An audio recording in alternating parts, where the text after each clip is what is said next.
qu'est-ce qui vous a poussé à vous lancer sur 1000 fronts à la fois? Et puis, est-ce que vous pensez que c'est une bonne méthode qu'on doit enseigner aux gens? Le simple fait de rester assis comme ça, c'est des millions et des milliards de tâches que le cerveau fait de manière automatique sans qu'on en ait conscience. Exactement. Le fait de rester assis, le fait d'être conscient du fait qu'on est en train de réaliser un podcast, le fait de penser à ce que je vais dire et de l'organiser de manière structurée, le cerveau est programmé pour faire des millions et des milliards de choses à la fois. Pourquoi on ne pourrait pas en faire davantage? Le débat sur la focalisation, le fait de rester concentré sur un secteur d'activité, je trouve que c'est un débat de bourgeois. Où est passé l'argent déjà? Le wari. Oui, l'argent des gens a disparu. A disparu dans des projets. Argent là qui est toute valeur monétaire, qui comprend la crédibilité, la notoriété, l'expérience, la monnaie. Parce qu'on résume à la monnaie qui est le biais. Moi, on ne comprend pas que l'argent des gens, ça signifie tout ça. Je ne vois donc pas quelqu'un qui dit qu'il fait des marchés publics sans utiliser l'argent des gens, sans utiliser les relations des gens, sans utiliser l'expérience des gens, sans utiliser les conseils des gens. Pourquoi est-ce que les gens ont peur de l'argent des gens alors que c'est le seul moyen de pouvoir développer des entreprises pérennes sur le long terme? C'est parce que les gens ont peur. C'est parce que les gens disent « je ne veux pas les problèmes. Je ne veux pas qu'on m'appelle la nuit. Je ne veux pas me retrouver au commissariat. » Aujourd'hui, nous sommes avec une personne qui n'est plus à présenter. Mais bien avant, le dicton que je viens de dire nous explique que une personne, un cerveau. Plusieurs personnes égale à plusieurs cerveaux. Et que l'être humain n'est rien sans le cerveau. Dites-moi, docteur, avant que je ne vous présente à ce beau public-là, c'est quoi le cerveau pour vous et quel est le rôle et la place du cerveau en l'humain? C'est vrai que c'est une question qui est assez difficile. Déjà, je voudrais commencer par te dire Aonitié pour l'invitation. Et le cerveau, c'est ce qui contrôle tout. Le cerveau, c'est l'organe du corps humain qui permet de tout synchroniser, de tout enregistrer, qui nous permet de pouvoir fonctionner de manière simple et de coordonner tous les organes. Et nous ne pourrions absolument rien faire sans le cerveau. Donc, je dirais que le cerveau, c'est l'unité centrale de notre organisme. C'est celui-là qui nous permet de réfléchir, de penser, de ressentir des émotions, de poser des actions. Ce n'est pas pour rien que c'est l'énigme certainement la plus incroyable de l'humanité. Ok. Merci beaucoup pour cette réponse en introduction. Déjà, beaucoup de personnes vous connaissent, mais on ne finira jamais d'en apprendre sur une personne. Est-ce que vous pouvez vous présenter, non pas en vous donnant simplement votre nom et votre prénom, ça on le connaît, mais sous vos différentes casquettes, parce que je sais que vous portez plusieurs casquettes. Donc, présentez-nous et dites-nous qui vous êtes sous vos différentes casquettes. Aoni Sogoma, à toutes les personnes qui nous écoutent aujourd'hui, moi je suis Numbisi Claudel Joël, africain. C'est comme ça que je préfère me définir dans un premier temps. Sur le plan purement professionnel, médecin de formation, j'ai été formé au Cameroun pendant 7 ans à l'Université des Montagnes, c'est situé à l'ouest. Après mes études médicales, j'ai tenté la folie d'entreprendre. Parce que entreprendre en Afrique, surtout francophone, c'est être fou. On va certainement développer cela durant le podcast. Du coup, je me suis lancé dans plusieurs projets de manière chronologique. Je vais citer juste quelques-uns. SOS Médecins Cameroun, c'est le tout premier. Qui continue encore? Dans le domaine de la santé, bien sûr, qui continue toujours. Ok, super. Qui fait dans la médecine extra-hospitalière, dans tout ce qui est médecine en dehors de l'hôpital. Ensuite, il y a eu la Startup Academy. Ensuite, il y a eu la marque SM, qui est l'abréviation de Sur mes yeux. Il y a eu plusieurs autres marques, Njoka, que les gens connaissent beaucoup. Il y a eu aussi beaucoup d'échecs. C'est pour ça que je disais au départ qu'entreprendre en Afrique, c'est le chemin de croix. Donc, je me définirais simplement comme un médecin qui a décidé d'oser aller au-delà de sa profession principale pour pouvoir entreprendre et soigner les maux MAUX en utilisant les mots MOTS de notre société de manière globale. Ok, super. Maintenant, on va essayer de mieux vous connaître de façon personnelle. Est-ce que le docteur Claudel est marié? Ou s'il n'est pas marié, est-ce qu'il a quelqu'un dans sa vie? S'il n'a pas quelqu'un dans sa vie, pourquoi? S'il n'est pas marié, pourquoi? Et qu'est-ce qu'il attend? On veut comprendre. D'accord. Sur le plan purement je veux dire, administratif, pas encore marié, mais forcément en couple. On a vu une photo d'une dame que vous publiez souvent, là. C'est elle?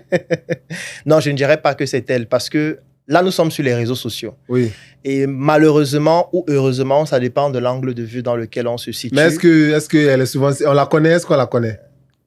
Je ne sais pas si on la connaît, ça dépend de qui veut la connaître. Est-ce qu'elle est sur les réseaux sociaux? Forcément sur les réseaux sociaux, naturellement.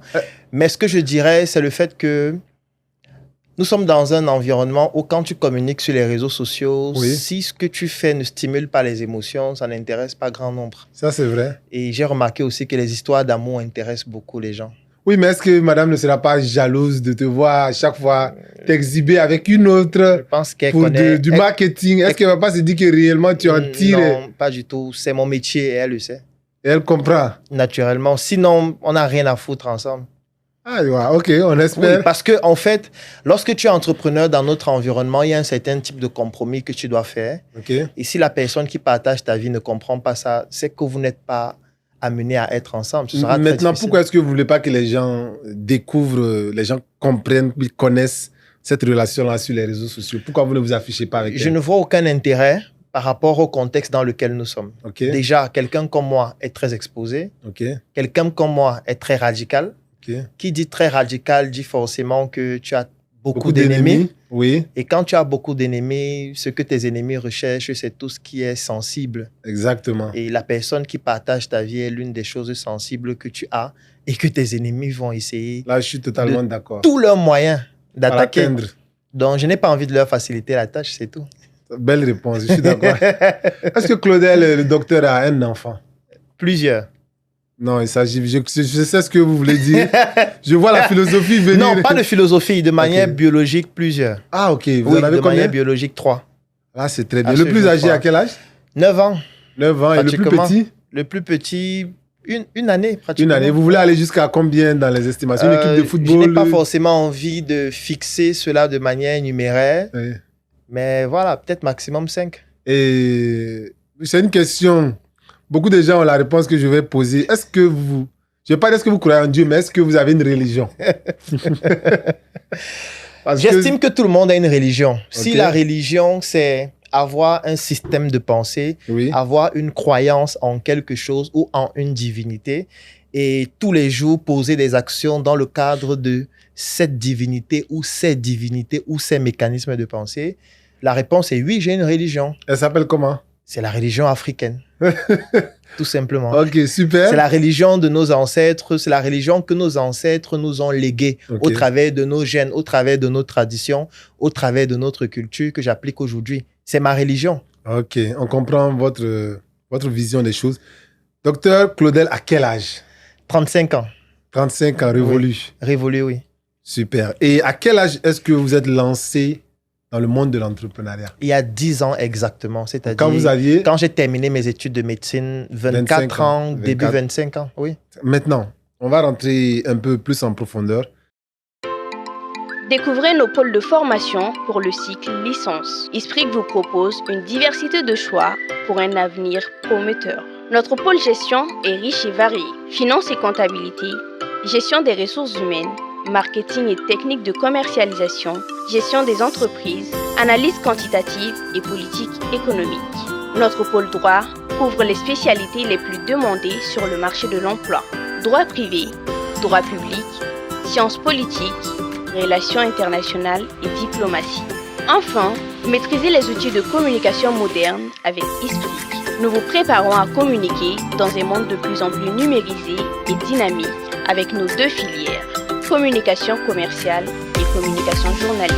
À côté de nos 3 pôles de formation, vous avez aussi en licence, expertise comptable, DECOGEF, diplôme d'études de comptabilité et gestion financière UEMOA et un master, expertise comptable, DESCOGEF, diplôme d'études supérieures de comptabilité et de gestion financière UEMOA. Choisissez ISPRIC, l'univers des experts.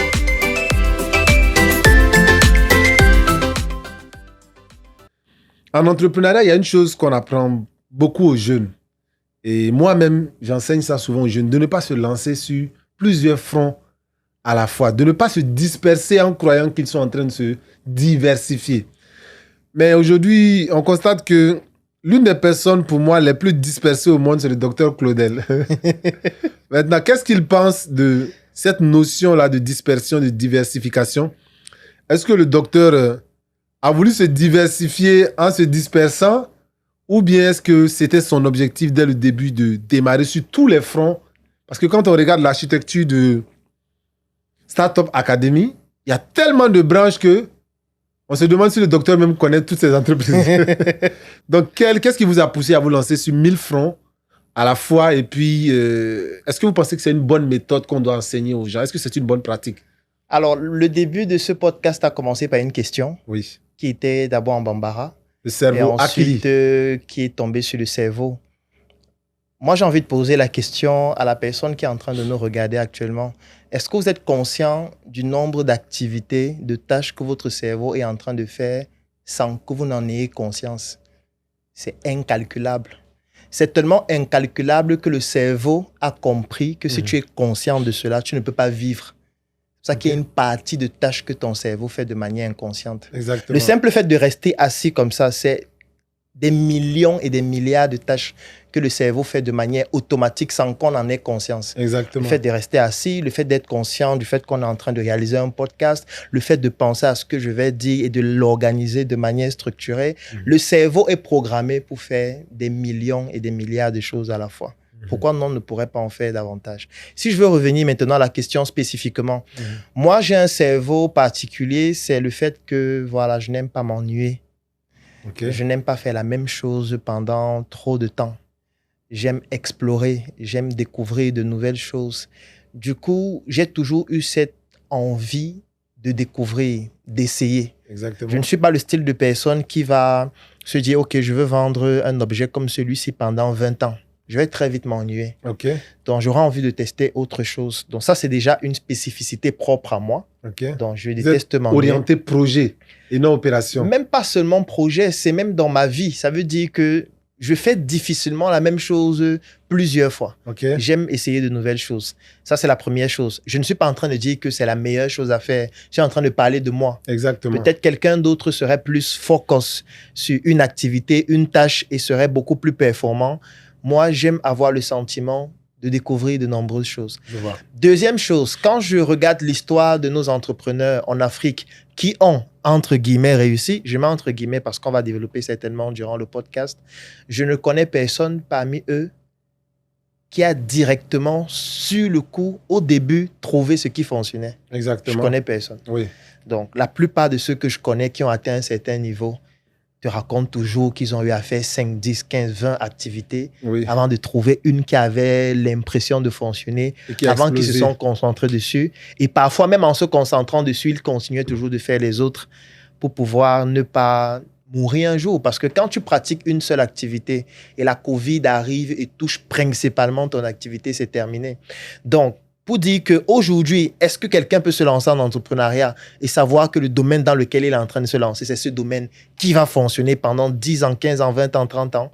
Personne ne peut le savoir. Donc, du coup, le débat sur la focalisation, le fait de rester concentré sur un secteur d'activité, je trouve que c'est un débat de bourgeois. Ça veut dire que c'est un débat de personnes qui ont beaucoup de moyens, qui ont beaucoup d'argent, qui peuvent se permettre de prendre 10 millions, 20 millions, 50 millions, lancer dans un business, se concentrer dessus.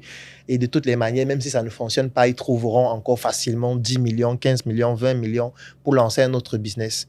Un jeune comme moi j'avais terminé mes études de médecine. Je décide de me lancer en entrepreneuriat parce que j'avais des difficultés à m'insérer. Je n'avais pas réussi au concours. Je vois. Je commence avec la médecine, naturellement. SOS Médecins Cameroun, je fais le projet de manière focus pendant pratiquement 18 mois. Sauf qu'après, j'ai envie d'essayer autre chose. Pendant ces 18 mois, ça marchait ou ça galérait? Ça fonctionnait. Puisque de toutes les manières, on avait de la croissance, on gagnait de l'argent. Pour l'âge qu'on avait à cette époque-là avec mes collaborateurs, j'estime qu'on gagnait quand même assez d'argent pour notre âge. Sauf qu'à partir d'un certain moment, l'argent seul n'est plus le seul leitmotiv. Tu as envie de découvrir autre chose. Moi, par exemple, depuis que je suis au secondaire, j'aime partager mes connaissances. Quand j'étais en seconde, première, terminale, j'étais à l'internat. Tous mes collègues et mes collaborateurs savaient que voilà, moi, j'aime partager mes connaissances. Donc, du coup, j'avais envie d'un projet où je partage mes connaissances, où je partage mon savoir-faire. C'est comme ça qu'est venue la Startup Academy. Lorsque j'étais à l'internat, on m'appelait Doug Saga. Parce que tout mon argent partait dans les vêtements. Sagacité. Oui, parce que voilà, moi, il fallait toujours que j'ai une ceinture Dolce Gabbana, que j'ai un sac qui coûte cher, que j'ai un téléphone qui a pris toutes mes économies parce que je dois avoir le meilleur téléphone et tout. Donc, du coup, créer une marque a été pour moi comme la continuité. Et que je me disais, OK, au lieu de porter la marque des autres, puisque j'ai déjà une certaine visibilité, je peux créer ma marque et continuer dans ce que j'ai toujours aimé faire. Donc, c'est comme ça que j'ai commencé à lancer plusieurs activités. Certaines personnes vont dire, tu es dispersé, mais moi, j'estime que je trouvais ma voie, je cherchais ma voie. Jusqu'à présent, est-ce que je l'ai trouvée? Non. Est-ce que, pour moi, je comprends ton idée de vouloir te challenger à chaque fois. Mais lorsque tu as un business qui marche, pourquoi ne pas le dupliquer? Le dupliquer aussi peut être un challenge. J'ai ce business-là qui marche à Yaoundé. Je vais aller prendre le nouveau challenge de le dupliquer à Douala. Ensuite, le dupliquer dans une autre ville du Cameroun. Ensuite, je vais continuer mon challenge au Mali, en Côte d'Ivoire. Rendre le business international, ça peut aussi être un challenge. Au lieu de se dire, j'ai SOS Santé qui marche à Douala, c'est bon, c'est un challenge qui est fini pour moi. Donc, je vais faire un autre business. Pourquoi ne pas prendre le challenge de vouloir l'internationaliser? Et on se dit, un gros business solide, ne marche-t-il pas et ne vit-il pas plus longtemps que 1000 petits business? Alors, là, nous sommes totalement dans une question philosophique. Okay. Parce que là, ça va dépendre de l'approche de chacun, ça va dépendre des objectifs de chacun. Et même quand on dit un business qui marche, marcher, c'est en fonction de quoi? De l'argent qu'on gagne, de l'impact qu'on a, de la satisfaction personnelle qu'on a par rapport à son activité. C'est tellement variable. Il y a des personnes qui ont une boutique depuis 20 ans oui. et qui sont tellement satisfaites de cette boutique, qui gagnent même beaucoup d'argent avec cette unique boutique. Exactement. Tu vas venir dire à cette personne, non, tu peux croire en toi, ouvrir une deuxième, une troisième, une quatrième. Mais une deuxième, ça veut dire faire confiance à quelqu'un de différent. Ça veut dire risquer de tout perdre son capital avec des voleurs. Ça veut dire tellement d'autres paramètres de logistique à prendre en compte. Ça veut dire un capital qui augmente, ça veut dire un risque plus important, ainsi de suite. Il y a des personnes qui ne veulent pas ça. Moi, je ne vois pas ça comme le fait de... Si, par exemple, avec SOS Médecins Cameroun, je m'étais dit, je vais me battre pour que ce projet soit dans toutes les villes du Cameroun. Oui, est-ce que c'est pas un peu... Excuse-moi de te couper. Est-ce que c'est pas un peu égoïste de penser uniquement à toi? Parce qu'aujourd'hui, quand tu atteins un niveau d'impact, tu n'es plus toi. Mais... Pourquoi je le dis? Coach Moussa. Oui. Le bonheur est égoïste. Moi, je ne suis pas quelqu'un de factice. Oui. Le bonheur est égoïste. Ça veut dire que lorsqu'on mène une activité, on la mène d'abord pour soi. Exactement. Tous ceux qui racontent que je suis venu pour sauver l'Afrique, c'est faux. Personne ne veut sauver l'Afrique. Personne ne doit se sacrifier pour... Non, pas que personne ne doit. Chacun est libre de mourir comme il veut. Oui. De choisir le type de mort qui l'intéresse. Exactement. Moi, je n'ai pas envie de choisir mon type de mort pour le moment. OK. Donc, quand tu te lances dans une activité, c'est parce que tu recherches d'abord quelque chose qui te permet à toi d'être heureux. C'est pour ça que quand je vois quelqu'un dire vraiment, je veux sauver les gens, je ne crois pas en ça. Okay. Tu vois? Je ne crois pas en ces discours-là parce que j'estime qu'il y a beaucoup d'hypocrisie à l'intérieur. Moi, quand je me suis lancé au début, c'est parce que je n'avais pas le choix. Okay. Je voulais intégrer la fonction publique. Je n'ai pas passé le concours. Si j'avais passé, je serais dans un hôpital, j'aurais mon matricule, j'aurais mon salaire et je serais heureux parce que ça me plaît moi. Okay. J'aurais pu peut-être m'occuper de ma famille et tout. Peut-être le salaire n'aurait pas été ça, mais je me serais battu. Okay. Je n'ai pas réussi. J'étais obligé d'entreprendre parce que je voulais être heureux. Puisque je n'arrivais pas à être heureux dans la fonction publique que je n'avais pas pu intégrer. Okay. Donc, tout ce que j'ai eu à poser comme action dans un premier temps, c'était pour moi-même être heureux. Maintenant, lorsque j'ai travesti mon bonheur personnel, j'ai commencé à penser aux autres, ce qui est tout à fait naturel. Exactement. Ça veut dire que si j'ai pu atteindre le bonheur, je veux dire infinitésimal qui me concerne moi, exactement. Je peux commencer à me dire, d'accord, est-ce qu'on ne peut pas faire telle chose pour telle autre personne, pour les autres? Oui, mais on ne peut pas penser aux autres avant soi-même. Donc, est-ce que je suis égoïste? Oui. Parce que quand je me lance dans plusieurs projets, c'est parce que individuellement, je suis heureux de découvrir de nouvelles choses. Exactement. Donc, j'ai envie de lancer de nouvelles choses et personne ne va m'empêcher de le faire. Exactement. J'ai même beaucoup ralenti. Pourquoi? Parce que nous avons eu à avoir beaucoup d'échecs. On a fait face à beaucoup de difficultés. Est-ce que c'est pas dû au fait que tu te lances dans beaucoup de choses qui fait beaucoup d'échecs? Je ne sais pas si c'est une corrélation ou si c'est une relation de cause à effet. Parce que j'explique ça simplement pourquoi. Si ici, il y a un animal qui dépose ses déchets, il y a des mouches qui vont venir. Ça, c'est une corrélation. Oui. Ça veut dire que ce n'est pas parce qu'il il y a des déchets que c'est causé par les mouches. Oui. Donc, il y a la possibilité qu'il y ait deux événements qui se produisent en même temps, mais l'un ne cause pas forcément l'autre. OK. Comme aussi, c'est possible que l'un soit en train d'entraîner l'autre. OK. Aujourd'hui, ce que nous sommes en train de faire, qui a un semblant de résultat, parfois découle des erreurs du passé. OK. Parfois, c'est la conséquence des erreurs du passé. Passé. Ce n'est pas un projet qui était mené singulièrement et qui a suivi son couloir pour avoir les résultats que nous avons. Parfois, c'est parce qu'on a essayé un projet, ça n'a pas fonctionné. On a essayé un autre, ça n'a pas fonctionné. On a essayé un autre, ça a donné de petits résultats. Ensuite, on a essayé un autre, ça n'a pas fonctionné. Celui qui donnait les petits résultats a commencé à progresser. Donc, c'est une équation qui est tellement complexe que je ne peux pas dire que si j'avais commencé avec un seul projet, jusqu'à ce jour, ça fonctionnerait. Je ne peux pas le dire de manière objective aujourd'hui. Je comprends. Je ne peux pas. OK. On va parler un peu d'argent. D'accord. Où est passé l'argent déjà? Le wari. Oui, l'argent des gens a disparu. A disparu dans des projets. Parce que moi, j'aime beaucoup cette question. Pourquoi? Parce qu'elle symbolise totalement la réalité de l'entrepreneur africain. Moi, j'ai un livre qui s'appelle Le jeune entrepreneur africain qui se décline en 2 volumes. Bientôt un best-seller, oui. Si ce n'est pas déjà. Moi, j'ai envie de poser une question. Il y a quel entrepreneur qui se développe sans l'argent des gens?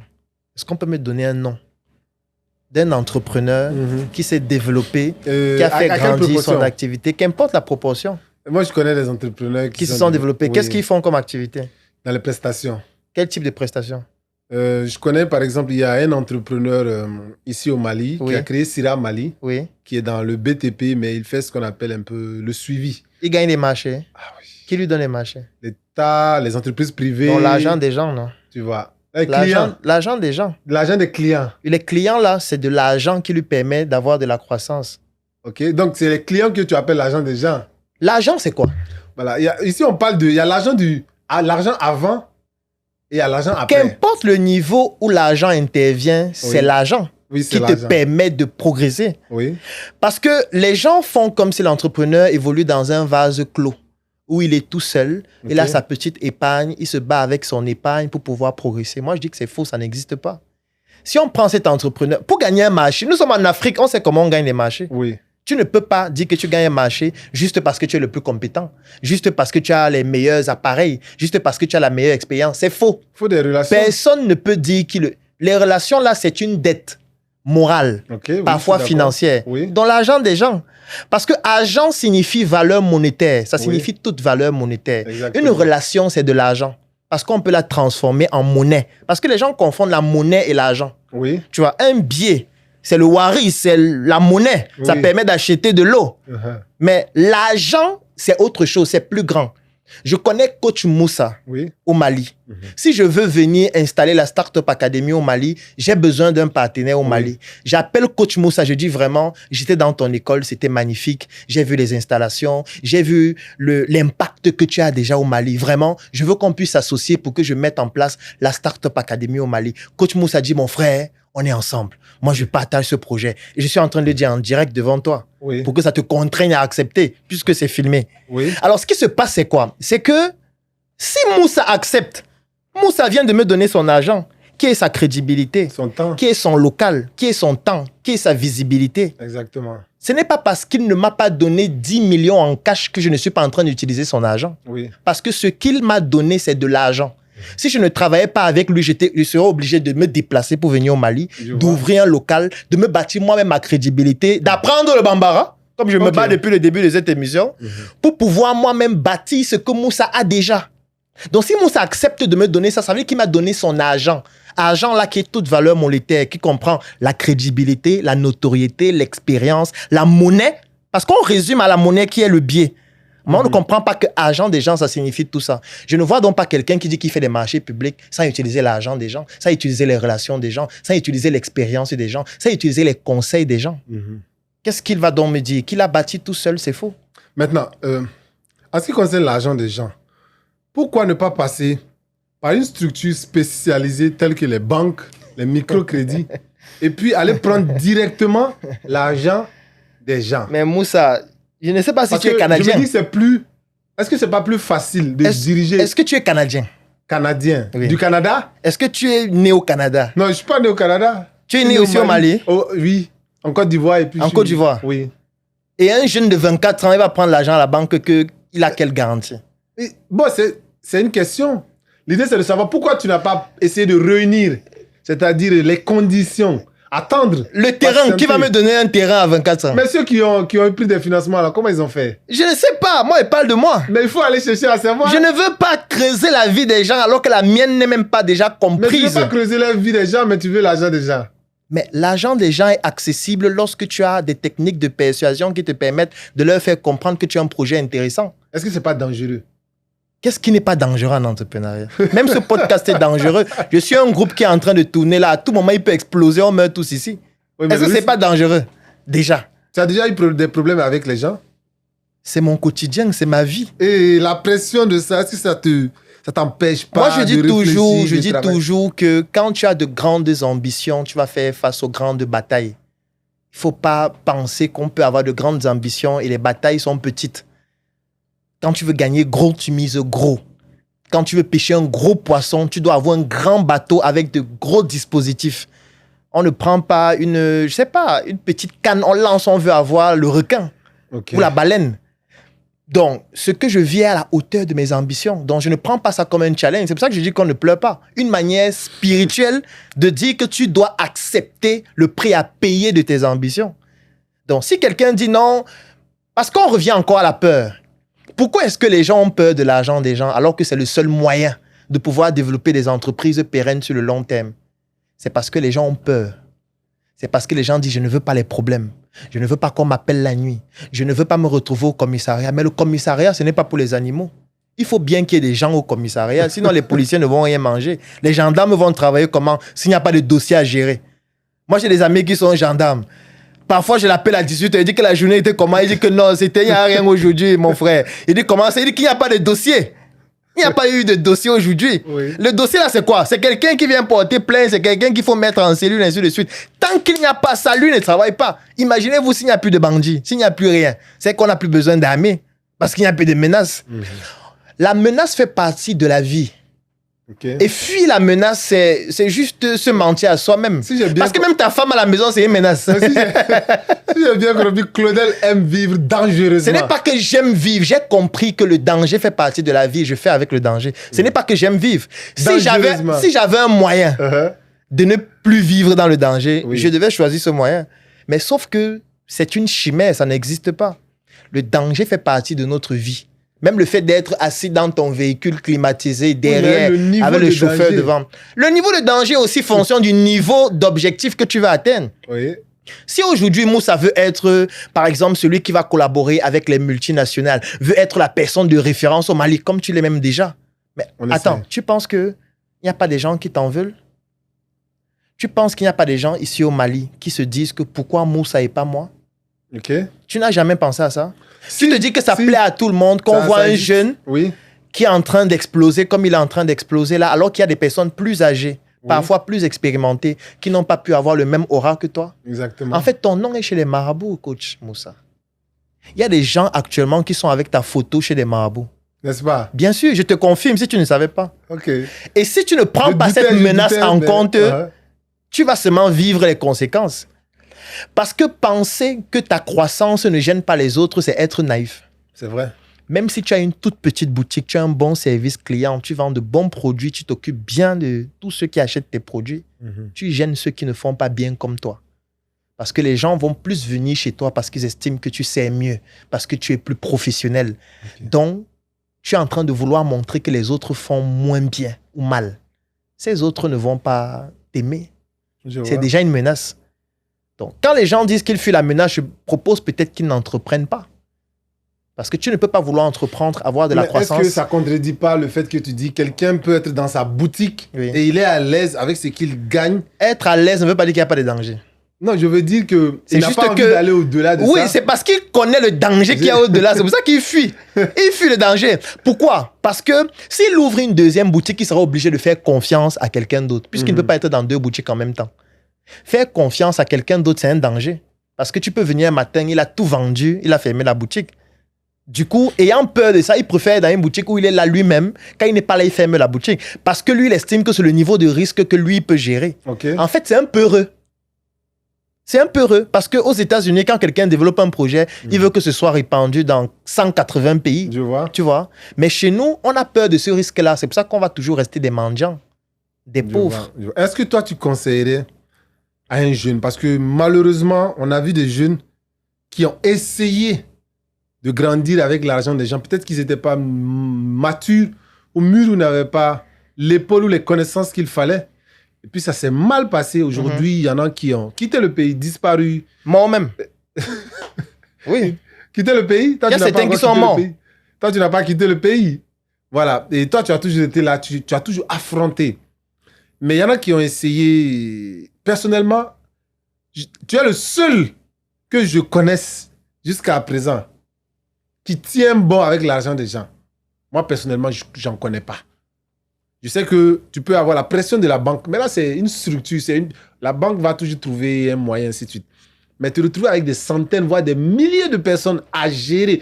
Sans oublier, tu as des centaines de clients, des milliers de clients que tu gères, des centaines de personnels à gérer et encore des centaines d'actionnaires, voire des milliers d'actionnaires à gérer. Est-ce que, peut-être que toi, tu y arrives, mais est-ce que tu conseillerais, toi, cette méthodologie-là, avec l'expérience que tu as, est-ce que tu le conseillerais au commun de mortels? Parce que Claudel, tu as dit, tu as un cerveau qui ne fonctionne pas comme pour les autres. Mais coach. C'est les gens te prennent comme exemple et ils veulent répéter tout ce que tu fais. Le président Assimi Goïta à quel âge? Il a moins de 40 ans. Est-ce qu'il travaille avec l'argent des gens? On peut dire ça en quelque sorte. On ne peut pas dire qu'il travaille avec l'argent des gens. L'argent de tout un pays. Oui, là, on ne parle pas de 1000 personnes, on parle des millions de personnes. Oui. Il est sorcier. Comment il fait? Moi, ce que j'ai envie de dire, c'est qu'il faudrait qu'on évite que cette question, de manière subliminale, donne le sentiment que les Africains, en réalité, ne peuvent pas faire de grandes choses. OK. Moi, je ne connais aucune grande entreprise qui n'a pas d'actionnaires. Je vois. On utilise Facebook aujourd'hui. Celui qui a fondé Facebook, c'est un jeune qui a des millions de personnes actionnaires dans son entreprise. Ça se fait. Je suis d'accord. Si je prends plusieurs, Amazon a combien d'actionnaires? Ou alors, nous, on est en train de dire que les Africains ne peuvent pas créer un Amazon. Nous, on a créé la marque SM. On a l'ambition de devenir comme les plus grandes marques de luxe à travers le monde. Est-ce qu'on va le devenir nous-mêmes seuls avec nos épargnes? C'est impossible. Est-ce qu'il ne faut donc pas qu'on commence à s'y habituer à gérer ce type de challenge et savoir comment faire pour pouvoir progresser? Parce que moi, ce que j'ai envie de dire par rapport à ça, tu as cité des personnes qui ont essayé, qui se sont cassées la gueule, qui ont fui le pays, mais c'est bien. Si on n'essaye pas, on va apprendre quand? Aujourd'hui, lorsqu'on veut recruter quelqu'un dans une entreprise, on lui demande s'il a de l'expérience. On dit on veut quelqu'un qui a 5 ans d'expérience. Mais peut-être ce qu'on ne dit pas, c'est que 5 ans d'expérience, là, c'est quelqu'un qui a essayé au début, il ne connaissait rien. Exactement. Il a échoué, il a eu à commettre des erreurs, on l'a viré, il a dû lire, il a allé essayer, il a perdu de l'argent, il a fait comme ça pendant 5 ans avant d'avoir de l'expérience. C'est parce que l'entreprise n'a pas envie de payer ce prix elle-même qu'elle recherche directement quelqu'un qui a déjà payé le prix. Okay. Et moi, j'ai donc envie de poser la question entre quelqu'un qui est allé en faculté de médecine, qui est sorti médecin, il a fait une spécialisation pour devenir chirurgien. Oui. Il est chirurgien depuis 20 ans. Il a opéré 1000 patients, dont 90 décès. Oui. Toi, tu arrives à l'hôpital, on te dit que voilà un médecin qui peut t'opérer, mais on a un deuxième. Lui, il vient de sortir de la fac de médecine, n'a jamais opéré personne et tu seras son premier patient. Quel est le médecin chirurgien que tu vas choisir? Non, celui qui a 20 ans. Pourquoi? Alors qu'il a déjà tué des gens. Oui, mais ça dépend. S'il a 20 ans et qu'il a fait 100 opérations et puis il a 98 morts, Oui. là, sur les 100, les deux, pour moi, ils sont pareils. Hein. Son taux de résultat aussi est important. C'est vrai que son taux d'échec est important, mais son taux de résultat aussi est aussi important. Donc, pour moi, c'est vrai qu'il faut avoir de l'expérience, mais si tu n'as que des échecs sans des réussites, est-ce que ça aussi, c'est pas important? Je te pose Moi, la je question. pense que les échecs sont plus importants que les réussites. Si tu apprends des échecs, parce que tout le monde n'apprend pas de ses échecs. Je suis d'accord. Oui. Mais celui qui a beaucoup plus échoué a plus à apprendre aux autres que celui qui n'a que réussi.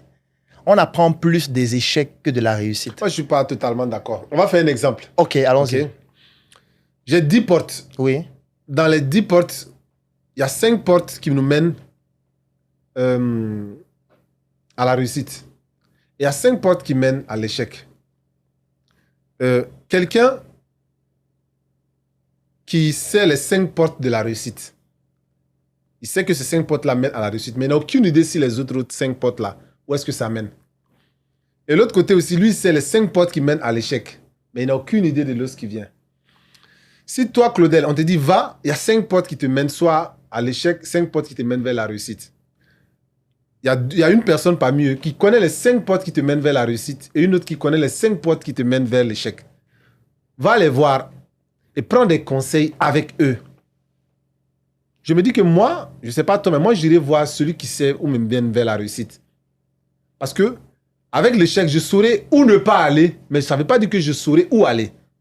Tandis qu'avec la réussite, je sais où aller, mais ça ne veut pas aussi forcément dire de savoir où je dois me méfier. Je ne sais pas après, si tu comprends je comprends l'exercice, mais l'exercice n'est pas bien formulé pour que l'exemple que je comprends soit pertinent. Oui. Parce que si je veux aller dans ton même exemple, moi, je vais te dire que je choisis celui qui connaît les 5 portes de l'échec.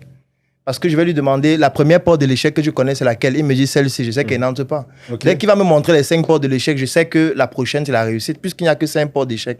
Et s'il y en a 15, par exemple. C'est là où peut-être ça peut devenir intéressant. Et même si c'est le cas, ça veut donc dire qu'il y a un conflit d'initiés, ou ce qu'on appelle en bourse un délit d'initié. Parce que si quelqu'un connaît déjà toutes les portes de la réussite, sans avoir d'expérience, sans avoir échoué, pour savoir qu'on ne fait pas ça pour pouvoir arriver à ça, ça veut dire qu'il connaît déjà à l'avance toutes les portes de la réussite, ce qui dans la réalité ne se fait pas. Oui. Personne dans la réalité ne connaît déjà toutes les portes de la réussite. Mais il connaît quelques-uns aussi. Oui, et si c'est le cas, qu'il ne connaît que quelques-unes, et que l'autre aussi connaît quelques-unes, je préfère celui qui a échoué. Au moins, ça me permettrait, si je choisis la porte de l'échec, de savoir déjà que je dois me préparer à l'échec. Parce que lui, ayant déjà échoué, il va me dire comment me préparer. Parce que je ne vais pas seulement m'intéresser à son échec, je vais m'intéresser à comment il a fait pour toujours rester vivant. Parce que s'il est toujours là, jusqu'à dire que la porte ici, c'est l'échec, ça veut dire qu'il a été victime de cet échec et il n'est pas mort. Donc, s'il me dit comment il a fait pour ne pas mourir malgré cet échec, même si je choisis une porte de l'échec, au moins je saurais comment faire pour ne pas mourir. Celui de la réussite, qui ne connaît que la réussite, s'il choisit une porte de l'échec, pour lui, il n'est même pas envisagé que l'échec est possible. Il peut en mourir directement, il peut devenir dépressif, sombrer dans la drogue, ainsi de suite. Moi, je préfère le drame. Et là, peut-être, c'est mon côté médecin qui parle. Moi, en médecine, on m'a appris que si tu as un patient qui vient, c'est préférable de penser au cancer directement. Et après, quand on fait les analyses, on se rend compte que c'est juste le palu. Au lieu de penser au palu et passer à côté du cancer. Parce que là, c'est plus fatal. Là, c'est une erreur médicale incroyable. Je vois. Donc, je préfère qu'un patient vienne, je me prépare au pire. Avant de me rendre compte que non, en fait, j'ai peut-être trop exagéré. Je t'ai demandé peut-être de faire une l'IRM de ton sein, alors qu'en réalité, non, il n'y a pas grand-chose. C'est juste un abcès. Voilà comment on va faire pour gérer. Mais je préfère penser au cancer du sein quand je vois ton abcès, au lieu de me dire directement que c'est un abcès et quelques mois après, tu viens avec les métastases de ton cancer du sein au niveau du foie. Donc ça, c'est la logique que j'ai. Je préfère avoir quelqu'un qui a échoué. Et c'est le problème avec nous en Afrique francophone. On ne parle que des success stories. Quand est-ce qu'on va parler des succès échecs? Il faut qu'on présente les gens qui étaient à 2 milliards, aujourd'hui, ils sont sans abri. Aujourd'hui, ils n'ont plus rien. C'est une leçon qui, pour moi, sera beaucoup plus forte. Parce que c'est ce qui est plus courant. Sur 100 personnes qui se lancent, il y a combien qui réussissent? La réussite, c'est une exception dans le business. Pourquoi est-ce qu'on ne parle que de l'exception alors que la plupart de ceux qui se lancent échouent? Il faut qu'on commence à parler de ceux qui échouent. Moi, j'ai échoué, je suis fier d'en parler. Quand je dis sur Internet qu'on a lancé un projet de crayon fabriqué sur le couscous qui sortait, les gens rient. Moi-même, j'en ris. Alors qu'on a perdu beaucoup de millions avec l'argent des gens. Mais c'est une expérience qui, aujourd'hui, me permet d'avoir une certaine maturité que personne d'autre n'a, même s'il lit 600 livres de développement personnel. Et pour moi, ça, c'est une valeur ajoutée qui n'a pas de prix. Je comprends. Tu vois? Donc, moi, voilà un peu la vision que j'ai sur l'échec. Après, je peux comprendre que ça peut être partagé, mais c'est ma vision. OK. Donc, on va toujours rester dans les entreprises et dans l'argent. Est-ce que toutes les entreprises cumulées, aujourd'hui, vous êtes à combien, si on peut parler de chiffres en termes de CA? Est-ce que vous atteignez le milliard? Est-ce que, en termes de chiffre d'affaires aujourd'hui, vous vous rapprochez du milliard? En termes de chiffre d'affaires, non, mais en termes de valorisation, oui. OK, en termes de valorisation, oui. Après, il faut pouvoir faire la différence entre les deux. Vous êtes à combien d'entreprises ou de succursales exactement aujourd'hui au niveau de la Startup Academy, le groupe? Alors, exactement, ce sera difficile, mais ce que je peux dire, c'est qu'on a décidé de se concentrer sur 2 projets de manière phare. OK. Donc, il y a la marque sur mesure SM, il y a le projet agroalimentaire Njoka. Ça, ce sont les 2 projets sur lesquels on a décidé de mettre 80% de nos efforts. Okay. Maintenant, les 20%, c'est sur tellement d'autres projets que parfois nous créons au fur et à mesure. Donc, je ne peux pas les citer de manière indéfinie. Mais je peux dire qu'aujourd'hui, nous avons 2 projets sur lesquels nous mettons Njoka et SM. Et SM, aujourd'hui, on a vu que SM a essayé à postuler pour avoir un marché, le marché de la fake à foot. Oui. Projet ambitieux. Et il y a eu un reportage où on a vu d'autres structures au Cameroun qui ont également postulé. Et quand on suit le report, on se rend compte que SM est celle qui a le moins d'expérience dans ce domaine-là. Quelle était, je vais dire, l'idée derrière? Parce que je ne vais pas dire que SM n'a pas de chance. Ce serait, en tant qu'entrepreneur, renier mon collègue, mon collaborateur et ne pas faire confiance nous-mêmes. Mais face à ces manias, ces grands dans ce domaine à l'international et même au Cameroun, on a vu que d'autres structures avaient accompagné. Qu'est-ce qui a poussé SM et quelle est l'idée cachée derrière le fait d'aller déposer son dossier avec un fanfare? Parce que pour moi, ce n'était pas simplement le fait de déposer, il y a autre chose derrière. Que peut-être moi, je ne sais pas si ce que j'ai derrière la tête, est-ce que tu vas me confirmer? Mais quel est le message que les gens doivent comprendre et que tu as voulu faire passer? Alors, le premier message, c'est le fait qu'il faut oser. Il faut oser. Quand je dis qu'il faut oser, parfois en vidéo, les gens ont l'impression que c'est du vent. Et surtout, qu'on vend des rêves. Tu as postulé tu as publié ta photo avec Eto'o Fils. Avec Samuel Eto'o, oui. Alors que ici, il peut y avoir un délit de, comment est-ce qu'on va dire, lui, il est le président. Quand on postule pour quelque chose, on fait tout pour ne pas que les gens sachent qu'on a des relations avec celui qui est à la tête. Je ne sais pas quelle est la loi qui le dit. Hein. Non, bon, moi, j'ai rencontré Samuel Eto'o à l'aéroport. Exactement. On s'est filmé. Comme moi aussi, quand j'organise des conférences, il y a des personnes qui se filment avec moi. Qu'est-ce que je serai demain? Je ne sais pas. Qu'est-ce qu'ils feront des photos que nous avons ensemble lorsque je serai autre chose demain? Je ne sais pas. Ce n'est pas là le débat. Le principal débat, c'est de se dire, il faut que les jeunes osent. Quand on le dit en vidéo, les gens peut-être ne comprennent pas ce que ça veut dire. Aujourd'hui, on leur fait comprendre que nous avons une marque qui s'appelle Sur Mesure, abrégée SM, qui existe depuis pratiquement 10 ans. Nous avons eu à confectionner un ensemble d'articles dans plusieurs types de positionnements différents. Et aujourd'hui, on veut se fixer un challenge qui est beaucoup plus grand. Et dont on ose. Ça, c'est le premier message. Et on ne peut pas oser dans la discrétion. Exactement. Ça veut dire que quand on ose, c'est parce qu'on veut faire passer un... Non. Quand on dit du bruit, c'est péjoratif. C'est qu'on veut faire passer un message. On veut que le jeune qui est assis chez lui, qui nous suit au quotidien, se dit, s'ils ont pu oser en faisant ça, moi, je peux oser dans la menuiserie en disant que désormais, je voudrais que tout le mobilier du ministère des Finances, de l'Éducation et même du gouvernement globalement soit fait par mon atelier. On voudrait qu'un jeune ose dans la plomberie. On voudrait qu'un jeune ose qu'importe son secteur d'activité et qu'il n'ait pas peur des géants en se disant que comme ils sont des géants, on ne peut rien faire. Le deuxième message que je veux passer, c'est de pousser nos frères africains à se rappeler un peu de nos héros en Afrique. Lorsqu'on parle de Lumumba, quand Lumumba se levait au Congo, c'était parce qu'il comptait sur quoi? Lorsqu'en face, il y a les Occidentaux qui ont les armes, qui ont les chars de guerre. Lumumba avec quelle arme? Rien. Mais il était là, il combattait, il est mort. Sankara avec quoi? Lorsqu'il combattait l'impérialisme, lorsqu'il se place devant une tribune et il dit on ne rembourse pas la dette, il le dit devant tous les Occidentaux à la télévision en direct. C'est parce qu'il comptait sur quoi? Sur la bombe nucléaire que le Burkina Faso a. C'est de l'audace. Ça, c'est le deuxième message. Ça veut dire qu'au-delà du fait d'oser, la deuxième chose, c'est de montrer qu'on est audacieux. Parce que quand on n'est pas audacieux, on n'a rien. La troisième chose, c'est de comprendre que l'entrepreneuriat, c'est une guerre. Quand on le dit, les gens ont l'impression que c'est factice. Les gens ont l'impression que c'est quelque chose qui n'est pas matérialisable. Entreprendre, ça veut dire qu'on est dans un marché où il y a 100 personnes. Les 100 personnes ont besoin de boire de l'eau chaque matin. Ont un besoin d'une bouteille d'eau par jour. Quand toi, tu arrives sur le marché, tu te rends compte qu'il y a quelqu'un qui livre 100 bouteilles d'eau à toutes ces personnes. Et un matin, tu te dis, sur les 100 personnes-là, je vais prendre 10 et c'est maintenant moi qui vais livrer l'eau à ces 10 personnes-là. Quand tu commences à livrer tes bouteilles d'eau à ces 10 personnes, ça veut dire que ces 10 personnes ne vont plus consommer l'eau de l'autre. Ça veut dire que son chiffre d'affaires va baisser. Ça veut dire que s'il avait des engagements financiers, des traites bancaires à payer, il ne pourra plus, gérer ses engagements de la même façon. Exactement. Donc, tu deviens une menace parce que tu viens d'arracher une partie de son marché. Ça ne peut pas se faire lorsqu'on n'a pas d'audace. Exactement. Donc, c'est une manière pour nous de montrer que nous avons de l'audace et nous pouvons le faire. La troisième chose, et tu l'as relevé, beaucoup de gens disaient, vous n'avez pas d'expérience dessus, les autres l'ont déjà fait depuis 500 ans. Il y a un début à toute chose. C'est vrai. Ils l'ont fait depuis 500 ans, mais il y a eu un jour 0. Ensuite, il y a eu un jour 1. Pourquoi vous voulez refuser que nous puissions avoir notre jour 1, notre jour 2, notre jour 3? Donnez-nous l'opportunité et le droit de rêver et de penser que nous pouvons le faire. Et maintenant, sur le plan purement technique, nous avons déjà démontré que nous pouvons le faire. Nous l'avons déjà produit, peut-être pas pour l'équipe nationale, mais nous en avons les capacités, l'expertise, la technicité et tout ce qui nous permet de pouvoir le réaliser. Est-ce que ça va forcément fonctionner? Ce n'est pas là le sujet. Le sujet, c'est de montrer ces leçons. Le sujet, c'est de montrer que nous sommes dans le processus. Et le sujet, c'est de montrer que même si ça ne fonctionne pas là, nous allons le faire. Puisque nous allons produire nos maillots, que nous gagnons ce contrat ou pas.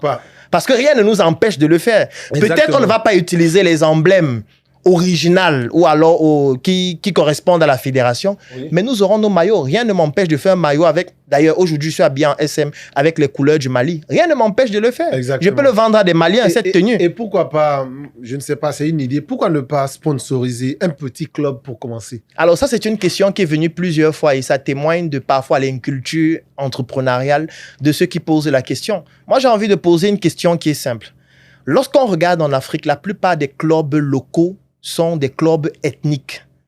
Ça veut dire que quand vous voyez un club local, la plupart des fois, ce club est soutenu par une ethnie, par une communauté. Lorsqu'on se lance en business, c'est parce qu'on veut gagner de l'argent. C'est parce qu'on veut avoir une certaine marge, une certaine rentabilité. Tu ne peux pas baser ton business sur une communauté qui est faible et qui ne pourra pas à un certain moment donné te générer une certaine rentabilité. Ça, c'est la première chose. La deuxième chose, c'est que si tu vises un club local, qu'est-ce qui va se passer? Lorsque tu vises un club qui ne pourra pas te donner en réalité ce que tu recherches, parce que tu recherches la visibilité, ce club ne passe pas à la télévision. Ce club ne passe nulle part. Ça veut dire que quand ils jouent, c'est parfois juste les membres de leur famille qui regardent leur match avec tout le respect que j'ai pour ces clubs-là. Mais quand on voit la structuration du football chez nous, ces clubs ne bénéficient pas d'une certaine visibilité en ce qui concerne l'exposition médiatique. Nous, on en a besoin. Parce que si nous, on devient, par exemple, équipementier d'une équipe de football comme le Cameroun a des stars internationales qui jouent dans de très grands clubs. Ça veut dire qu'on pourra utiliser leur image pour pouvoir vendre beaucoup plus facilement nos articles. Parce que lorsqu'on décide de le faire, c'est parce qu'on veut utiliser ces leviers pour pouvoir vendre. Si le Cameroun est qualifié à la Coupe du Monde, ça veut dire que des milliards de personnes vont regarder les matchs du Cameroun avec le maillot SM. Ces milliards de personnes qui regardent là, nous, on va utiliser maintenant ces informations afin de pouvoir les convertir en achat de maillots, d'accessoires et tout ça. Ce que le club local ne peut pas faire. Donc, nous, peut-être, tout ce qu'on peut faire, c'est de dire qu'on va soutenir un club, mais on ne peut pas faire du business. Ça peut être du social. On se dit, OK, il y a 2 clubs qui sont intéressants. Ce qu'on va faire, c'est qu'on va les soutenir. Donc, on va investir sans rien attendre, du moins, c'est directement d'eux.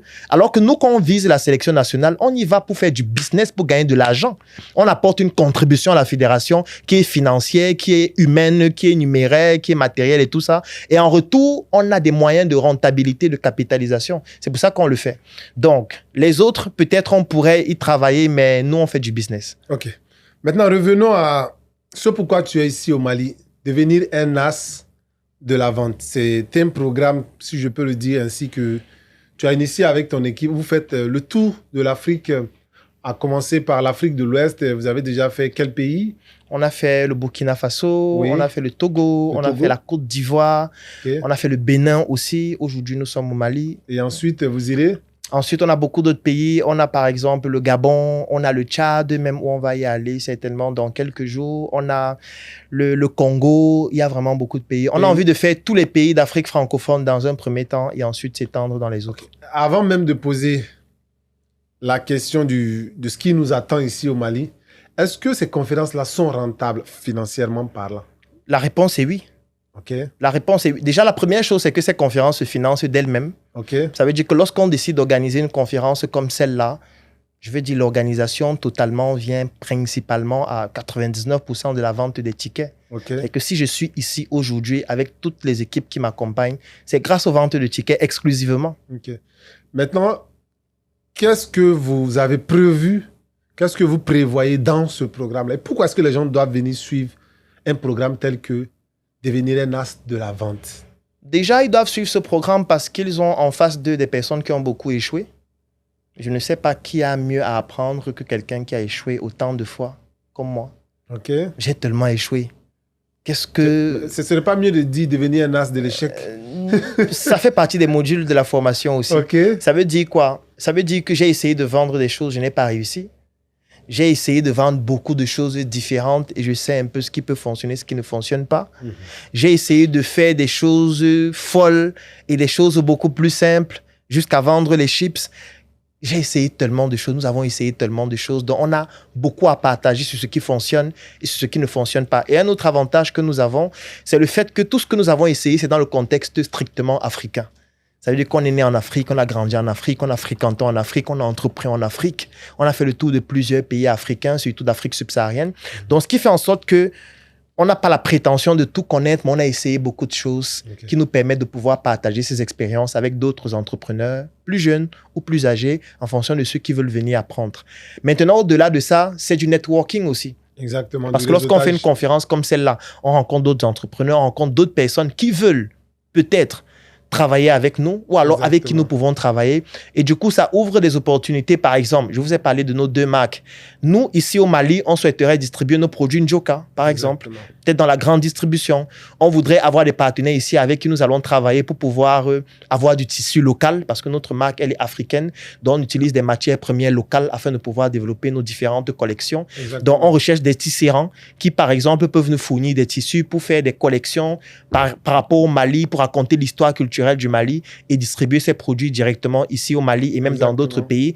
C'est à travers ce type de conférence qu'on trouve ce type de partenaires, qu'on trouve ce type de contrat et surtout qu'on réussit à pouvoir trouver des personnes humaines avec qui on va pouvoir s'implanter dans le pays. Parce que nous, on veut s'installer au Mali. Nous, on veut avoir une succursale ici au Mali. Et pour ça, on a besoin donc de ce type d'événement pour pouvoir le faire. C'est aussi ça, être un as de la vente. Ça veut dire comprendre qu'on peut partir d'une conférence et de cette conférence-là, développer plusieurs activités connexes par la suite. Très intéressant. On a une petite rubrique qui est très simple. L'idée ici, c'est en une minute. C'est pas simple depuis le début. Bon, comme tu as dit, on ne pleure pas. C'est interdit de pleurer. Donc, on ne va pas pleurer. Donc, le concept, il est simple, c'est le défi minute. 10 questions, tu dois les répondre de façon claire, simple, compréhensive. Tu as 1 minute pour les 10 questions. D'accord. Ok? Certaines questions sont directes, d'autres, tu dois les développer un peu. Mais en tout, tu ne dois pas dépasser les 1 minute. Si tu dépasses les 1 minute, nos auditeurs, nos téléspectateurs vont te juger et ils sauront que tu viens encore d'échouer. Pour une nouvelle fois. Une nouvelle fois. OK. Donc, tu es prêt? 3, oui, je suis prêt. 2, 1. Top, c'est parti. Si tu devais décrire ton entreprise en 3 mots, lequel choisirais-tu? Vision, détermination et audace. Quelle a été ta plus grande erreur et qu'as-tu appris d'elle?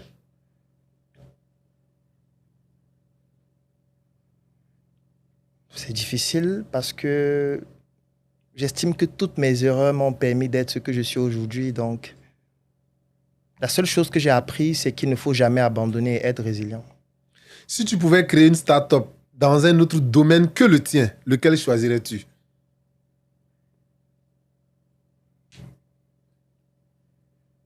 La fintech. La fintech. Quel est le meilleur conseil que tu aies jamais reçu en tant qu'entrepreneur?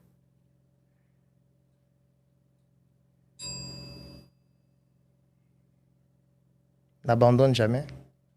À quel moment de la journée es-tu le plus productif? 4 heures. 4 heures du matin. Oui. Si tu ne pouvais plus utiliser qu'un seul réseau social pour ton entreprise, lequel tu choisirais? Facebook. Café ou thé pour tenir une longue journée? Thé. Quel super pouvoir aimerais-tu avoir pour améliorer ta vie professionnelle? Disparaître. Quelle est la première chose que tu fais quand tu commences ta journée de travail? Lecture. Si tu devais nommer une personne comme mentor idéal, qui choisirais-tu? Oussama Hamar. Merci beaucoup. Est-ce qu'il a dépassé les 1 minute? Donc, voilà encore un nouvel échec. C'est toutes les 10 questions qui devaient faire 1 minute. En 1 minute. Waouh. Donc, moi, je pensais que c'était 1 minute par question. Non, jamais. On ne pleure pas. On a dit qu'on ne ferait pas. Wow. Donc là, tu viens d'échouer. Non, on a échoué. On va encore apprendre de cet échec et puis... C'est une nouvelle expérience. Oui, une nouvelle expérience. Wow. Mais je vais quand même avouer, je n'ai pas bien compris l'intitulé. Moi, je pensais que c'était 1 minute par question. Non, 1 minute par question, c'est trop.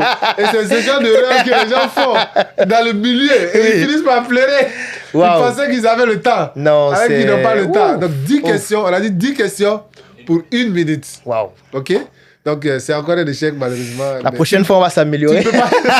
Tu ne peux pas pleurer. Donc, OK, on s'approche vers la fin. Claudel, un dernier conseil, un dernier mot pour les Maliens, pour l'Afrique, surtout toi qui considères le Mali comme un quartier. Quelle est ta vision pour l'Afrique? Aujourd'hui, tu es beaucoup dans le monde francophone. Est-ce que tu prévois un jour de vraiment atteindre toute l'Afrique, que ce soit dans sa zone francophone, dans sa zone anglophone? Où est-ce que tu te vois dans 20 ans, dans 15 ans? Qu'est-ce que tu te vois accomplir de grand? Et quelle est ta vision pour l'Afrique et pour cette jeunesse-là?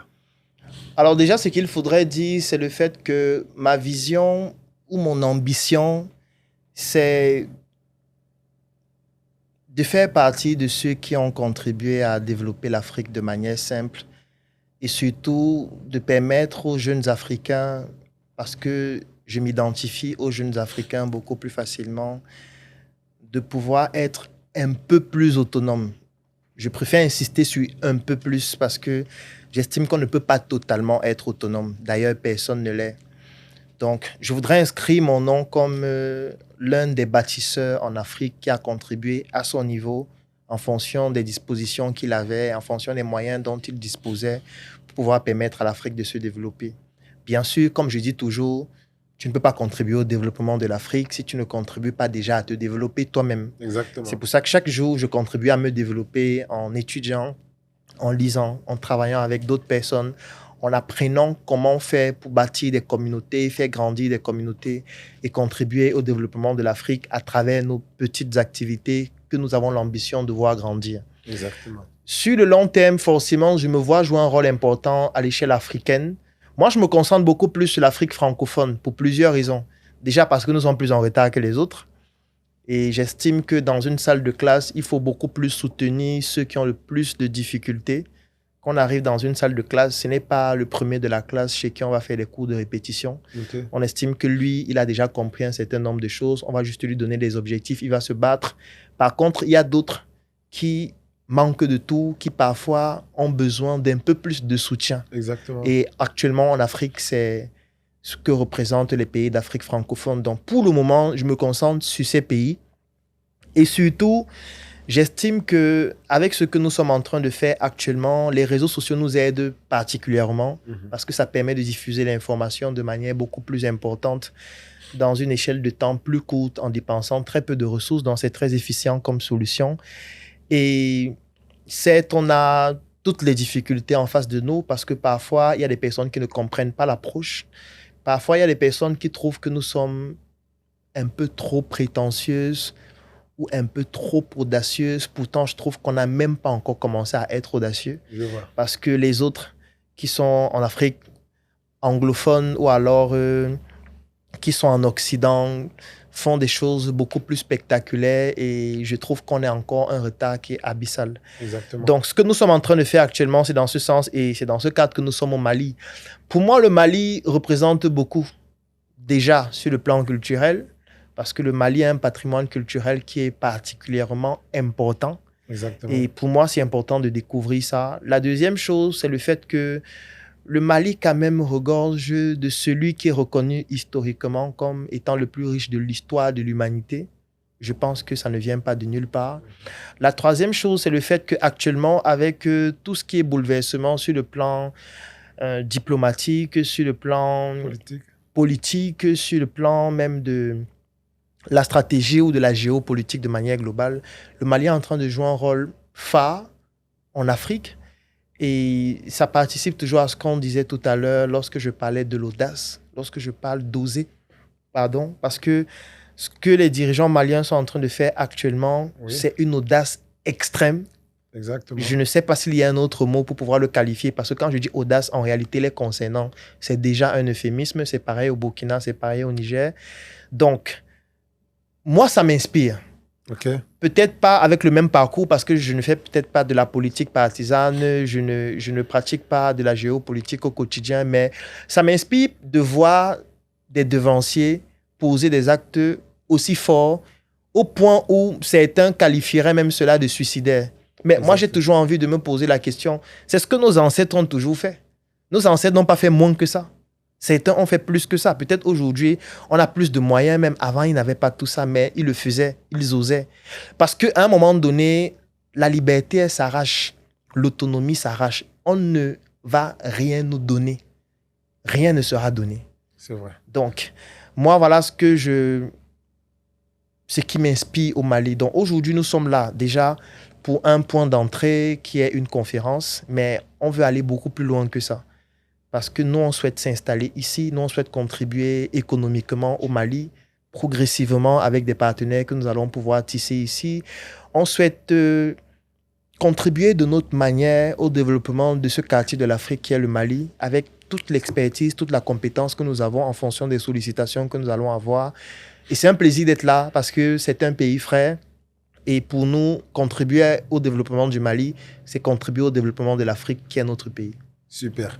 Donc, avant de finir, je souhaiterais aussi profiter de cette antenne-là pour te parler d'une grande conférence que j'organise particulièrement ici au Mali. J'ai également eu à l'organiser en Côte d'Ivoire et au Burkina, mais je suis à la 4e édition ici au Mali, qui est la GCIR, la Grande Conférence Internationale de la Réussite. Cette année, nous sommes un peu proches, mais l'année prochaine, je souhaiterais vraiment t'inviter devant les caméras pour que les Maliennes, dans leur ensemble, puissent vraiment bénéficier de ton expertise. Donc, 2025, il faudrait le mettre dans ton emploi de temps. C'est déjà mis et c'est un honneur pour moi et je ne peux pas terminer sans te remercier. Merci à toi parce également. Que tu nous as... Avant de me remercier, j'ai une dernière question. Vas-y. Et cette question-là, je ne veux pas que tu fasses de philosophie. Ok. Je veux que tu sois direct. Parce que c'est une question piège. Et les gens, souvent, ils essayent de tourner autour du pot. Toutes les personnes qui ont marqué l'histoire de l'Afrique, quand tu les prends à 99,9%, c'est des politiciens. C'est des gens qui sont engagés politiciens. Claudel veut avoir un impact africain. Il veut marquer son époque, son histoire. Est-ce que Claudel envisage dans l'avenir de s'engager politiquement ou d'occuper un poste politique? Alors ça, c'est une belle question et je pense que je le fais déjà. Pas de philosophie. Non, pas de philosophie. Je pense que je le fais déjà. Pourquoi? Parce qu'actuellement, il y a beaucoup de politiciens avec qui je travaille, déjà en tant que consultant. Okay. Ça veut dire que des politiciens qui vont me solliciter pour tel ou tel. Des orientations, des conseils, des avis par rapport à certaines actions, par rapport à certains programmes. Moi, je travaille beaucoup, par exemple, dans le système éducatif. Il y a beaucoup d'ouvrages que j'ai eu à publier qui vont parfois dans le sens de donner mon avis de manière un peu plus générale, même aux politiciens, parce que j'estime que sur le plan politique, j'ai un rôle à jouer. Peut-être pas de devenir président parce que j'estime que c'est être en prison. Moi, je ne veux pas être en prison. Ministre? Ministre, tu n'as pas un pouvoir qui me permet à quelqu'un comme moi d'avoir la liberté nécessaire de faire ce qu'il faut. Député, peut-être. Même comme le problème que j'ai, en fait, je t'explique. Le problème que j'ai, c'est que tous ces différents postes ne me donnent pas la liberté de penser et d'agir que je souhaite avoir réellement. Je vais prendre un exemple. Un député, qu'est-ce qu'il peut faire fondamentalement? Si nous sommes à l'Assemblée. Il peut proposer des lois. Mais ça ne sert à rien si ce n'est pas validé après, si on n'applique pas. Oui, mais au moins, toi aujourd'hui, il y a des idées que tu proposes. Oui. Ces idées-là, pour qu'elles aient un impact national, souvent doivent être transformées en loi. Mais la loi, nous sommes en Afrique, coach. Est-ce que tu n'auras pas l'arme de pouvoir non seulement avoir des idées, mais également les proposer, convaincre les gens. Il y a quel député qui a proposé une loi qui est passée? Moi, je ne connais personne. Je ne vois personne, sauf si peut-être c'est le cas au Mali. Moi, je ne connais pas. Un député, déjà, ça va dépendre. Oui. Si c'est un député du parti au pouvoir, ce n'est pas... Ça vient d'en haut. C'est ce qu'on sait. Ça vient d'en haut et c'est validé. Si c'est un parti d'opposition, il est seulement là pour toucher son salaire à la fin du mois. Il n'a aucun impact sur la politique du pays, rien du tout. Tout ce qu'il peut faire, c'est d'être en ligne sur Facebook, donner ses avis qui ne seront pris en compte que par les membres de son parti, tout au plus. Tout le monde s'en fout de ce qu'il dit. Donc, le député, peut-être certains choisissent de s'engager dans cette voie, peut-être parce qu'ils recherchent l'immunité. C'est possible. Il y a certains qui recherchent. Mais moi, c'est pas ce que je recherche. Moi, je veux un certain impact à l'échelle africaine, au niveau des mentalités, dans différents systèmes éducatifs, et ainsi de suite. C'est pour ça que moi, je suis beaucoup plus orienté rédaction d'ouvrages, consulting, communication à grande échelle, parce que je me dis, peut-être ce que je dis pourrait éventuellement un jour inspirer certaines personnes. Donc, député, je ne vois pas trop fondamentalement comment je pourrais avoir un impact en ce qui concerne la vision que j'ai en tant que député. Ministre, encore, c'est pire. Mais dans une société qui applique de manière parfaite la décentralisation, oui. Ça veut dire que si on est dans une société dans laquelle la décentralisation fonctionne de manière efficace, oui, le maire peut avoir vraiment un rôle qui est très pertinent. Donc, ça peut être intéressant, oui. Donc, docteur Claudel, le monsieur futur maire. Si la société a une décentralisation qui fonctionne. J'insiste dessus, pourquoi? Parce que moi, en tant que chef d'entreprise, au pluriel... Pourquoi je te pose cette question? Oui. Je trouve que les jeunes qui peuvent réellement avoir un véritable impact sur la société ne s'engagent pas beaucoup. Et tu as beau être bon, tu as beau être extraordinaire dans ton domaine, le véritable impact sur une société de façon pérenne, pour moi, tu peux réellement l'apporter en étant dans l'appareil qui le permet de le faire et qui a été conçu. Quand on veut changer un système, on doit intégrer le système. Pour comprendre le système, pour être à l'intérieur, de l'intérieur. De l'extérieur, tu peux faire beaucoup de choses, mais est-ce qu'en étant de l'intérieur, tu ne pourras pas donner le bon exemple? Montrer réellement ce dont toi tu parles avec les appareils qu'il faut et pourquoi inspirer d'autres maires, inspirer d'autres députés, inspirer d'autres... Coach, je vais te prendre un exemple d'actualité. Aujourd'hui, on parle de l'AES. Oui. OK. On a le Niger qui est là. C'est un deuxième podcast qu'on commence? Non, ce n'est pas un deuxième. Je vais être très précis. OK. On a le Niger qui est là, on a le Burkina qui est là, on a le Mali qui est là. Lorsqu'on a ces dirigeants révolutionnaires qui viennent au pouvoir, ils sont au pouvoir. Oui. Ils gèrent. Bon. Moi, j'ai analysé ces différents pays. Et la plupart des actions qui ont été posées par ces dirigeants, c'était de rencontrer les opérateurs économiques les plus puissants. C'est vrai. Tous l'ont fait. Ça veut dire qu'ils ont réuni les opérateurs économiques les plus puissants, parfois de manière globale, parfois de manière individuelle, exactement, pour leur dire, OK, maintenant, nous, on gère le pays. On ne peut pas faire sans vous. Parce que pour qu'on gère le pays, on a besoin d'argent. Même les armées, là, il faut financer, il faut mettre le carburant. On a besoin des armes, il faut acheter. On a besoin de financer le système éducatif. Il faut construire les routes. Il faut poser des actions sociales qui montrent au peuple que nous sommes en train de travailler, d'apporter le changement. Nous, on n'est pas milliardaires. Moi, je ne connais pas un dirigeant de l'AES qui est milliardaire. Pas à ma connaissance. En tout cas, avant qu'il ne devienne à la tête de son pays, je ne connais pas un qui était milliardaire. Exactement. Donc, ça veut dire qu'il n'a pas l'argent. Donc, il vient à la tête d'un pays qui a décidé de prendre des décisions aussi audacieuses qui ont entraîné la répression occidentale. Et on connaît comment la répression occidentale se fait aujourd'hui. Elle est économique. C'est la plupart de ces pays...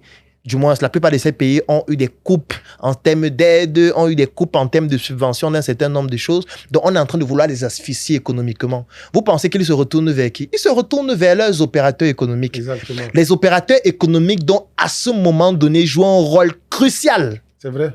Parce qu'avec l'argent qu'ils sont en train d'injecter dans l'économie, ils ont le pouvoir de donner aussi ce qu'ils souhaiteraient qu'on fasse. Il dit, je souhaiterais qu'on fasse ceci. Si on fait telle loi, ça me faciliterait le soutien que j'apporte actuellement parce que j'ai des difficultés à tel niveau. Si on vote telle loi, je pourrais faire telle chose. Si on me fait bénéficier de telle facilité, je pourrais faire telle chose. Si dans le système éducatif, comme les livres venaient d'ailleurs, si on permet à ma librairie de plutôt faire les livres et qu'on ait des écrivains maliens, par exemple, qui peuvent contribuer à la rédaction des ouvrages, nous, on peut le faire pour changer notre système éducatif. À ce moment donné, ce n'est pas le politicien qui est en train de changer le pays. Le politicien est peut-être à la tête, c'est lui qu'on connaît, c'est lui qui fait les discours. Mais en fait, il y a des personnes derrière qui ont des moyens, qui donnent des conseils, qui en réalité sont, eux, en train de faire la société. Moi, c'est le rôle que je veux jouer. Okay. Parce que tôt ou tard, dans toutes les sociétés, tout dirigeant politique a besoin de ce style de personnes. Et moi, j'ai envie d'être parmi eux. Ok. Oui. C'est toujours de la politique, mais différemment. Autrement. Merci beaucoup, Claudel. C'était un plaisir. Et ton dernier mot de 30 secondes pour qu'on puisse clore. En 30 secondes, je dirais que ça a été un plaisir pour moi de partager ce podcast avec toi. J'espère que c'était pas trop dur, hein? Non, je trouve que c'était spontané. Et je pense que quand c'est spontané, on sort les informations de manière plus réelle. Donc, ce serait peut-être un plaisir, peut-être une autre fois, d'aller sur un sujet plus précis. de l'aborder en profondeur. J'ai déjà un sujet, la politique. La politique. On va en parler, on va trouver le bon moment. Non, ça a été un plaisir, vraiment. Merci Exactement. beaucoup pour cette invitation. Le plaisir est partagé. Oui. Donc, Abeli Soroma. Auniché, c'est merci. Oui. Tu connais déjà. Bien sûr. On a parlé d'argent. Moi, ce qui m'intéresse, c'est le Wari, mon frère. C'est le Wari. Je sais qu'avec toi, on pourra le faire ici au Mali. On va le faire. Donc, merci beaucoup à chacun et surtout, partagez au maximum cette vidéo-là pour l'éveil de conscience, pour toute l'Afrique, dans tous les quartiers de l'Afrique. Partagez. Vous le connaissez déjà, l'homme atypique, le docteur Claudel. L'homme qui ne pleure pas et l'homme qui vous fait savoir qu'on ne pleure pas. L'homme qui travaille avec l'argent des gens et qui s'en sort. Hein? Donc, si vous n'êtes pas lui, si vous ne réfléchissez pas comme lui, ne faites pas ça chez vous. C'est dangereux. C'est dangereux. Lui, il est dangereux. Donc, merci beaucoup à vous. Amniché. Ok, on est ensemble. Ok, on est Bien de ensemble. choses. Découvrez nos pôles de formation pour le cycle licence. ISPRIC vous propose une diversité de choix pour un avenir prometteur. Notre pôle gestion est riche et varié. Finance et comptabilité, gestion des ressources humaines, marketing et techniques de commercialisation, gestion des entreprises, analyse quantitative et politique économique. Notre pôle droit couvre les spécialités les plus demandées sur le marché de l'emploi. Droit privé, droit public, sciences politiques, relations internationales et diplomatie. Enfin, maîtrisez les outils de communication moderne avec ISPRIC. Nous vous préparons à communiquer dans un monde de plus en plus numérisé et dynamique avec nos deux filières, communication commerciale et communication journalière.